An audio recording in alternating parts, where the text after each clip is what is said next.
Enchantée tout le monde, moi je m'appelle Agathe et je suis chez Data Solutions depuis un peu plus de 5 ans sur toute la partie digital marketing et business performance. Voilà.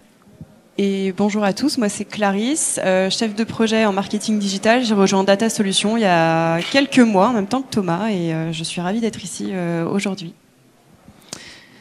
Merci, parfait. Alors je vais juste faire une petite introduction. Jean-Claude l'a dit, il y a un investissement fort qui est fait sur le marketing notamment à travers la marque JetPulp du groupe aujourd'hui Data Solutions.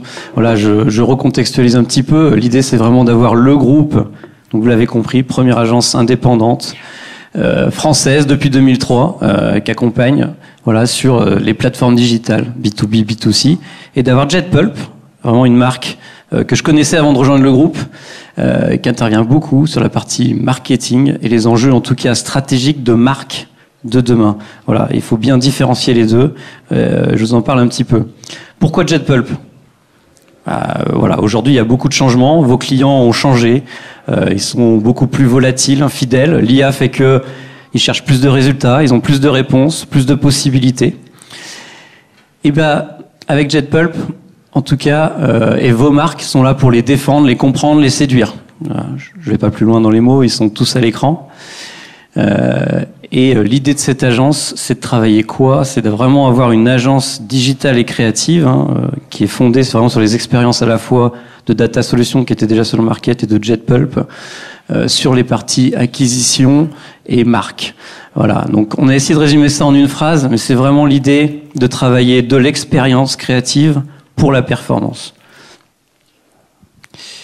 Voilà, et dernier petit mot qui est important pour nous en fait en mode équipe, et c'est d'ailleurs ça raccroche à la nature de ce qui était fait et chez Data Solutions et chez JetPulp, mais ce qui est vraiment important, c'est de travailler avec vous le positionnement. Donc nous, on aime beaucoup parler d'essayer vraiment de faire la différence sur le marché en combinant les expertises, tout ce qui a été capitalisé, que ce soit chez JetPulp et chez Data Solutions, en termes de créativité, de branding et d'acquisition, pour obtenir des résultats. Voilà, et on a cette petite phrase un petit peu dynamique. JetPulp, c'est le concentré d'expériences créatives, vitaminées et dopées par la data au service de votre croissance.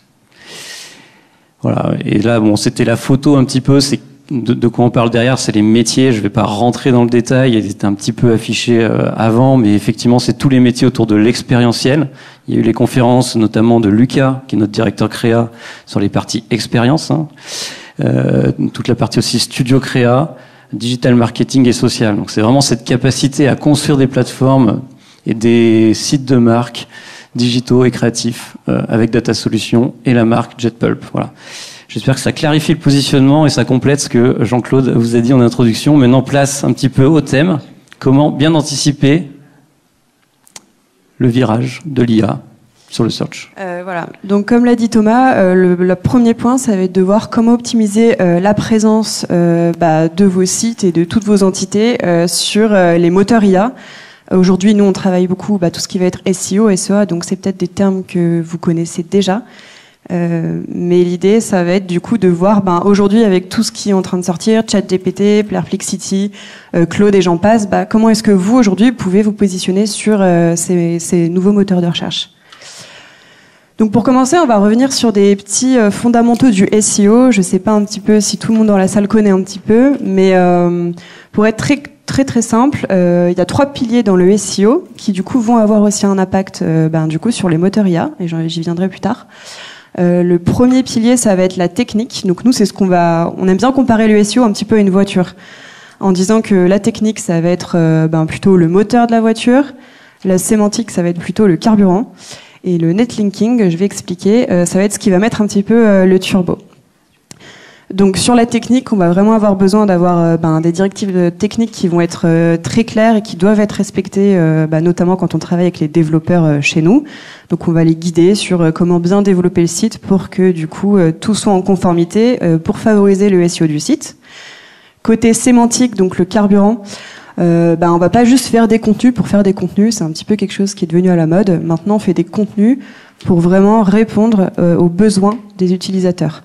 Donc on va vraiment s'intéresser à tout ce qu'on va appeler les intentions de recherche, voir qu'est-ce qu'ils recherchent, pourquoi, dans quelle intention, si c'est de l'information, du transactionnel quand on est dans du e-commerce, et comment du coup est-ce qu'on peut arriver à les toucher avec des contenus qui sont pertinents, qui ont du sens pour eux et qui arrivent à les attirer et c'est idéalement à les fidéliser.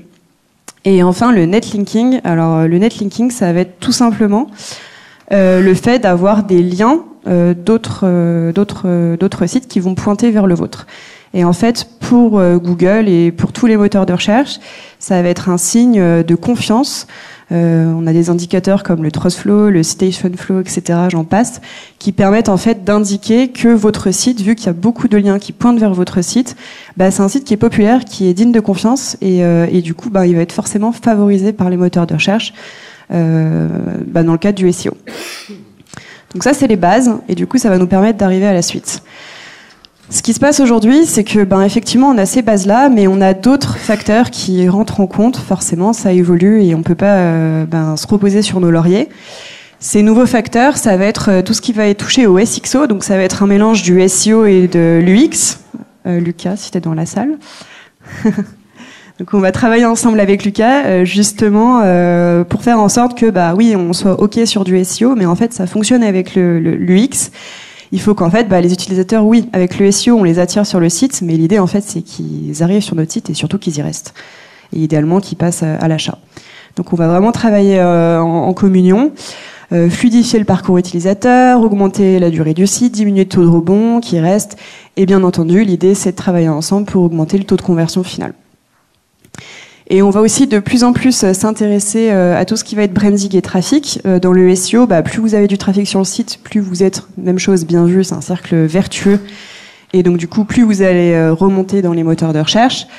Sur le côté branding, c'est quelque chose qui est de plus en plus fort et qu'on remarque sur les dernières années. C'est-à-dire qu'aujourd'hui, plus une marque va avoir de l'importance, plus elle va être recherchée dans Google, peu importe les backlinks, etc. Et plus du coup, elle va avoir un impact très fort dans l'écosystème de Google. Et ça peut passer par les réseaux sociaux, par les RP, par plein de leviers différents. C'est pas forcément que sur les moteurs que ça se joue. Et c'est ce qui va être hyper intéressant, du coup, pour aussi favoriser votre présence dans les moteurs IA. Donc, quid de comment se positionner sur les moteurs IA. Alors, c'est un petit peu la même problématique que le SEO, dans le sens où le SEO, on sait à peu près comment faire, mais il n'y a pas de directive très claire. Nous, en tant qu'experts, on sait un petit peu quelles sont les techniques, mais finalement, personne nous explique par A plus B comment ça fonctionne. Les moteurs IA, c'est la même chose, et c'est d'autant plus fort parce que c'est nouveau. Et forcément, on ne sait pas trop comment s'y prendre de premier abord. Du coup, on a mené pas mal d'études, on a aussi analysé beaucoup de choses et on a tiré plusieurs enseignements, toujours en se basant sur les premiers piliers que j'ai partagés au départ. Donc, si on reprend le volet technique, en fait, ce qui va se passer, c'est qu'aujourd'hui, ce qu'on sait, c'est que Google et Bing partagent les mêmes fondations. À savoir que si on veut faire du SEO pour Google, c'est exactement la même chose sur Bing. En fait, ça fonctionne de la même manière. Ils ont à peu près les mêmes algorithmes à quelque chose près. Et ils vont du coup se nourrir de tout ce qu'on va pouvoir produire en SEO. Et en fait, comme vous le savez, ChatGPT, ça s'appuie sur Bing, Gemini, ça va s'appuyer sur Google. Et donc, du coup, tout simplement, dans un premier temps, si on veut commencer à se positionner sur les moteurs IA, il va falloir du coup optimiser son SEO sur ces deux leviers. Donc, vraiment aussi, tout ce qu'on va conseiller en termes de technique, en termes d'action, ça va être, aujourd'hui en général, les annonceurs aiment bien indexer, donc c'est-à-dire demander à Google de reconnaître leur site via ce qu'on appelle la Google Search Console, qui est un outil technique. Mais il y en a beaucoup qui oublient aujourd'hui de le faire sur Bing Webmaster Tool, qui est l'équivalent de la Search Console. Et ça, du coup, c'est quelque chose qu'on va conseiller de faire, puisqu'aujourd'hui, on le sait tous, et je pense que dans la salle, c'est le cas pour tout le monde, vous êtes plus nombreux à utiliser ChatGPT qu'à utiliser Gemini, par exemple. Donc ça va être un point qui va être très simple à mettre en place, mais qui va être hyper important. Deuxième chose, ce qu'on va vraiment conseiller, c'est de déployer ce qu'on appelle les données structurées. Alors ça peut être du JSON, pour ceux qui connaissent, schema.org, je ne sais pas si ça parle. En gros, dans le code, en fait, on a des nomenclatures qui nous permettent d'expliquer tout simplement à Google via plusieurs paramétrages. Par exemple, si c'est une fiche produit, le nom du produit, sa description, à quoi il sert, son prix, s'il est en promotion, etc. Ça, c'est le cas pour une fiche produit. Ça peut être aussi le cas d'une FAQ, question-réponse, etc. Et en fait, c'est des données structurées qu'on va mettre dans le code qui, du coup, permettent de mieux comprendre pour les moteurs de recherche classiques en SEO de quoi votre site parle. Et du coup, ça va être très, très bien structuré. Donc, il arrive à bien comprendre et à bien le référencer. Et ça va être, du coup, exactement la même chose pour les moteurs IA, puisque plus le contenu est clair et structuré, et plus, du coup, il a de la facilité à retrouver votre contenu et à fournir une réponse, du coup, aux internautes qui vont avoir une petite conversation avec lui. Sur le volet sémantique, c'est un petit peu lié. On sait que du coup, ils vont privilégier les contenus structurés, qui sont pédagogiques et qui sont conversationnels. Donc les formats FAQ, les questions-réponses, etc. Ça va vraiment être ce qui va booster sur les moteurs IA. Et aussi, on va avoir tout ce qui est requête de longue traîne. Donc en gros, avant, peut-être que quand vous faisiez une recherche sur Internet, vous utilisiez juste un petit mot ou deux pour faire une recherche. Aujourd'hui, très certainement, vous avez plutôt tendance à poser des questions, à faire des longues phrases sur les moteurs de recherche. Et donc, du coup, les recherches évoluent. Et aujourd'hui, on va plus travailler sur un mot-clé ou deux mots-clés. On va vraiment travailler sur des ensembles de mots-clés, ce qu'on appelle de la longue traîne, pour, du coup, mieux répondre aux internautes, puisque vraiment, on est toujours dans cette idée d'intention de recherche. Et l'idée, c'est que mieux on répondra à toutes ces questions, et mieux, du coup, quand quelqu'un posera la question sur les moteurs IA, on aura de meilleures chances, du coup, d'être en favori pour répondre à ces questions, puisque du coup, forcément, en général, ils citent leurs sources. Donc l'idée, c'est d'être présent sur ces réponses. Donc en termes d'action, toujours pareil, structurer, avoir des contenus à valeur ajoutée, sous forme de questions, notamment des titres en forme de questions sur vos contenus. Ça, c'est très intéressant pour se positionner. Et avoir toujours des contenus optimisés pour le SXO, sur vraiment la visibilité, l'intention utilisateur, etc. Et sur le dernier volet, le netlinking, alors historiquement, les backlinks, c'était vraiment un lien qui pointait d'un autre site vers le nôtre. Ce qu'on constate aujourd'hui, c'est que même aujourd'hui, de plus en plus, les mentions qui n'ont pas de lien sont aussi prises en compte par les moteurs de recherche et par les moteurs IA. Et donc du coup, l'idée, ça va être d'avoir de plus en plus d'articles qui parlent de vous. S'il y a un lien, c'est super. S'il n'y a pas de lien, c'est pas grave, parce qu'aujourd'hui, même s'il n'y a pas de lien et de backlink, on va dire classique, ça va être favorisé et c'est pris en compte par surtout les moteurs IA. Et ça, c'est vraiment une très très grande nouveauté dans tout ce qui va être plutôt backlinking. Donc vraiment, la notoriété de la marque va avoir de plus en plus d'importance. Nous, on le voit chez JetPulp, on travaille aussi sur d'autres leviers, sur des réseaux sociaux, etc. On voit que ça prend de plus en plus d'ampleur. Et aujourd'hui, on peut pas se cantonner juste à un levier. Il faut être multi-levier, parce qu'en fait, si on est dépendant d'un seul levier, le jour où ce levier-là s'écroule, on perd tout le trafic et potentiellement, on peut perdre toutes nos ventes. Donc l'idée, c'est vraiment d'être multicanal. Donc à retenir très brièvement, toujours le contenu, mais des contenus riches, structurés, qui sont vraiment dans la conversation avec vos utilisateurs, des titres sous forme de questions, toujours la logique SXO qui est ultra importante, répondre aux intentions de recherche. L'idée en fait de tout ça, c'est de se dire si vous faites un site, pour faire un site, c'est super, mais si personne n'arrive à le trouver et si personne n'arrive dessus, ça sert pas à grand chose en fait. Même si vous avez le meilleur produit du monde, vous n'allez pas arriver à vos fins. Donc l'idée, c'est vraiment de penser intention de recherche et notoriété. Voilà, on est toujours sur les mêmes sujets, avec ou sans lien. La notoriété, c'est ce qui va vraiment avoir beaucoup d'importance. Pour finir, quelques petits chiffres clés. Je sais pas si vous avez tous ces chiffres en tête, mais quand même 60% du trafic issu de ChatGPT va vers des sites à forte autorité. Donc la forte autorité, c'est quand on parlait des sites qui sont des sites de confiance pour Google. Donc ça va être des sites en fait qui ont beaucoup de liens, etc., qui sont reconnus comme étant des sites de confiance. Donc en fait, plus vous avez un site de confiance, mieux vous allez être répertorié dans ChatGPT. Donc très important, mais on en revient toujours à cette notion de notoriété finalement. Et actuellement, alors aujourd'hui, c'est pas encore sorti en France, mais entre 15 et 30% des recherches aux USA incluent une réponse IA. Donc il y a 1 an et demi, on parlait de SGE chez Google, c'est devenu AI Overview pour ceux qui connaissent un petit peu. C'est sorti aux États-Unis. Aujourd'hui, vous êtes sur Google aux États-Unis, vous faites une recherche, il vous fait une micro-réponse avec l'IA, donc en utilisant Gemini. C'est pas sorti en France pour purement des questions RGPD, tout simplement, mais ça arrivera très bientôt. C'était censé être 2024. Ce sera peut-être 2025, mais en tout cas, ça peut arriver très très vite. Donc l'idée, c'est vraiment d'être prêt. C'est aussi pour ça qu'on est là aujourd'hui, de rester en veille.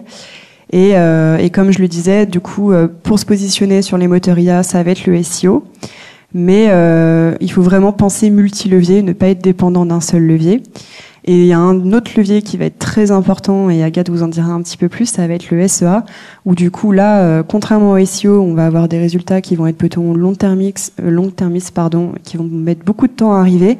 Sur du SEA, on peut avoir des résultats qui sont beaucoup plus rapides. Par contre, on est dépendant d'un budget, c'est-à-dire qu'on coupe le budget et il se passe plus rien. Et ce qui est hyper intéressant avec l'IA, contrairement au SEO, c'est que le SEA, travaille avec l'IA depuis plus de 10 ans. Et ça, on le sait pas, mais en fait, ça fait plus de 10 ans que ça dure. Et du coup, côté IA, ils sont hyper calés, ça va très très très très loin. On peut faire des choses absolument incroyables. Et je vais laisser Agathe vous en dire plus du coup.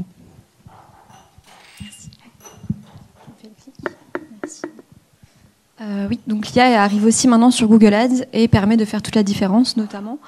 Le SEO, comme l'a expliqué Clarisse, c'est nourri par le contenu, etc. Mais ça fonctionne, ça danse en fait avec le SEA. Ça fonctionne vraiment en synergie.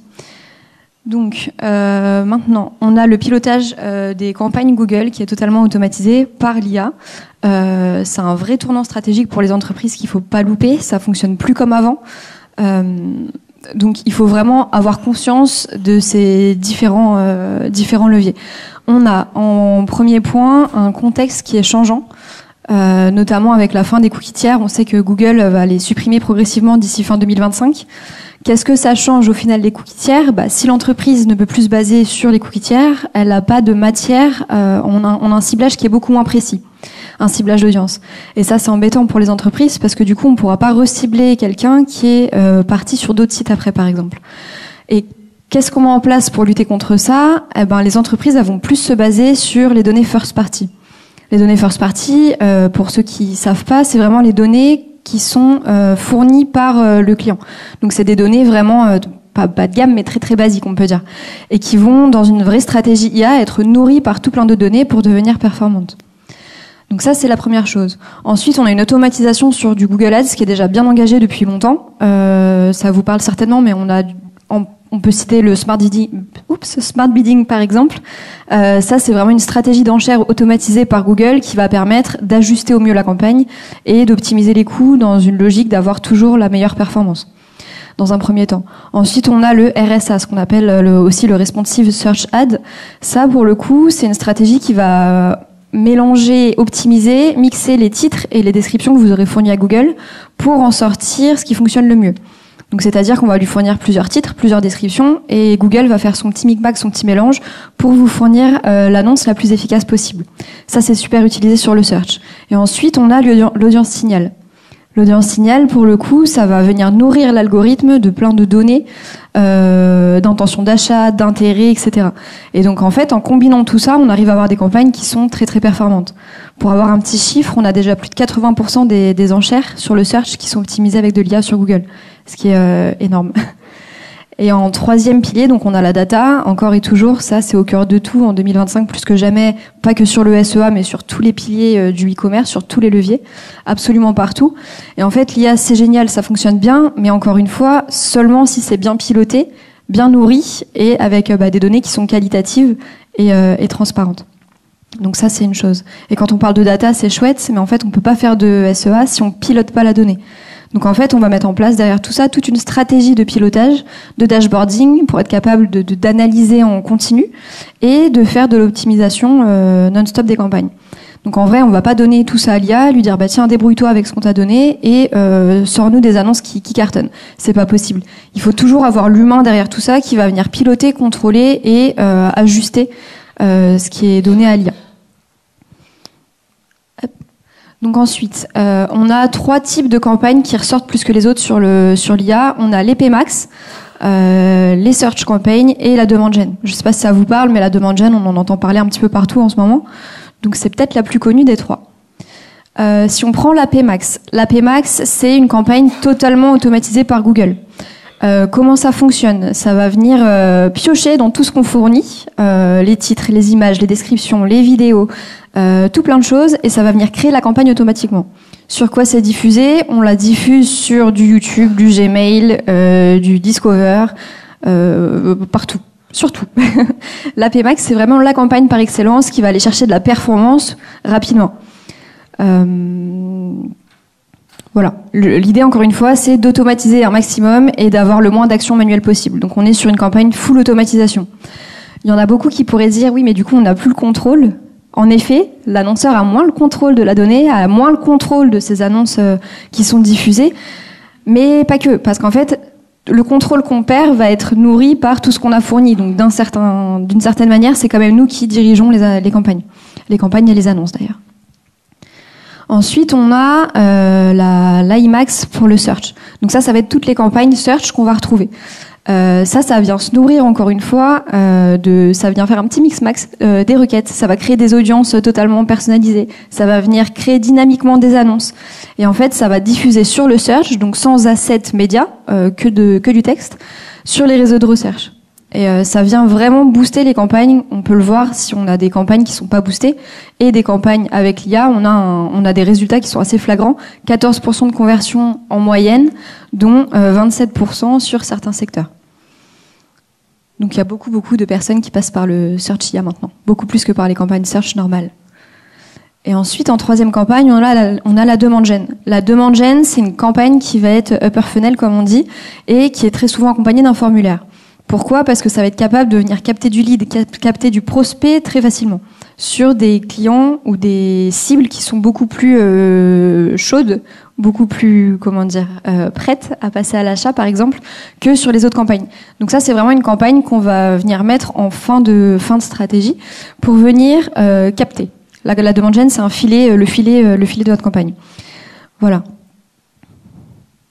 Je crois que j'ai rien oublié sur la demande gen. Ça a l'air d'aller. Et donc pour conclure tout ça, qu'est-ce qu'on peut dire au final ? C'est que on a une quatrième petite catégorie d'annonces IA qui encore une fois n'est pas en France et qui est accessible uniquement aux États-Unis pour le moment. C'est tout ce qu'on appelle le search, les ads dans le génératif. En gros, c'est comme Clarisse le disait sur le SEO, quand on va faire des requêtes larges, des questions ou quoi que ce soit, on va avoir des réponses qui sont données par le SEO IA. Eh ben sur le SEA, c'est pareil, sauf que ça va être en mode publicitaire. Donc on va pouvoir avoir un mode AI où on aura des réponses beaucoup plus précises sur des campagnes totalement automatiques qui vont venir se glisser dans vos résultats aussi de recherche. Voilà. Donc c'est vraiment quelque chose qui est plus conversationnel, qui répond à une question, qui répond à une demande concrète, qui répond à un besoin concret qui est exprimé, et donc quelque chose qui est aussi beaucoup plus percutant parce qu'on pourra capturer, entre mille guillemets, le client, le prospect beaucoup plus facilement. Donc ça aura un véritable impact business sur les stratégies et on a hâte de pouvoir le tester parce qu'on n'a pas encore la main dessus. Ça ne saurait tarder. Et donc, qu'est-ce qu'on retient au final de l'IA dans les campagnes payantes, donc sur le paid, c'est que on n'a pas le choix, faut y aller, faut passer sur l'IA, faut passer sur les campagnes comme ça, parce que dans tous les cas, si on le fait pas, eh ben l'algorithme ça nous dessert entre guillemets au niveau de l'algorithme, qui va moins mettre notre compte en avant si on n'utilise pas les dernières campagnes et les dernières actualités. C'est Google, on le connaît, ça fonctionne comme ça partout. Faut utiliser Google pour faire vivre Google aussi. Donc voilà, l'idée c'est d'apprendre à s'en servir, savoir comment ça fonctionne, réussir à le paramétrer et pouvoir faire ses premiers tests dessus maintenant que c'est le début. Et encore une fois, ce qu'on disait au début, c'est le gage de qualité, ce qui va faire en sorte que vos campagnes performent sur du paid Google Ads, ça va être de nourrir encore une fois l'IA avec des datas de qualité. On veut quelque chose de performant, faut le nourrir avec quelque chose de performant, mais ça c'est comme tout, c'est un cercle vertueux et voilà. Et pas d'inquiétude, on a toujours la main sur les campagnes en ayant moins de travail manuel et chronophage, donc on se concentre vraiment sur la performance et sur les résultats grâce à toutes ces nouvelles campagnes IA qui sont accessibles sur Google Ads.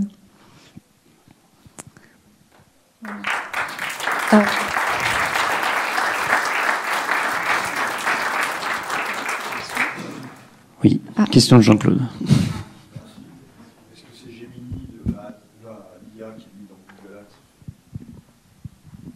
Ads ? Celui qu'on a évoqué à la fin ? Oui. En fait, ce qui va se passer, c'est que ce qu'on a vu, que j'ai évoqué en SEO, c'est AI Overview, anciennement SGE. En fait, ce qu'a présenté à la fin Agathe, c'est exactement la même chose, sauf qu'en fait, au lieu que ce soit des résultats dits naturels, ce sera des résultats payants. Oui. Oui. J'espère que ce que vous ressentez à travers toute cette présentation, c'est qu'il se passe énormément de choses en ce moment et ça bouge tout le temps. Hein. Donc, il faut tout le temps être en veille. Et nous, on le voit, hein, on a quand même une 50aine de clients en vrai, hein, sur le marketing. On nous appelle tous les jours parce qu'ils sont très perturbés par les chiffres, que ce soit de SEO, de SEA. Il y en a certains qui sont popés d'une 3e page à un top 5. Il y en a certains, c'est dans l'autre sens. Ça commence à décroître. Voilà. Et on a des discussions compliquées parce que tout bouge en ce moment. Du coup, il faut être en veille, il faut essayer en permanence, elles l'ont dit, de jouer sur tous les leviers. Et il y a vraiment des expertises très abouties chez JetPulp, du groupe Data Solutions. Donc n'hésitez pas, si vous avez des questions, si vous voulez échanger avec nos experts, même après cette présentation. D'autres questions? Oui. Une question, vous parlez de la stratégie UX et SEO sur le premier volet, et je voulais savoir, est-ce qu'il est monnaie courante, en pratique courante, d'avoir des UX différentes en fonction du canal d'acquisition pour le même site? Le shopping, on propose une UX, je gère un canal direct, on propose La personnalisation.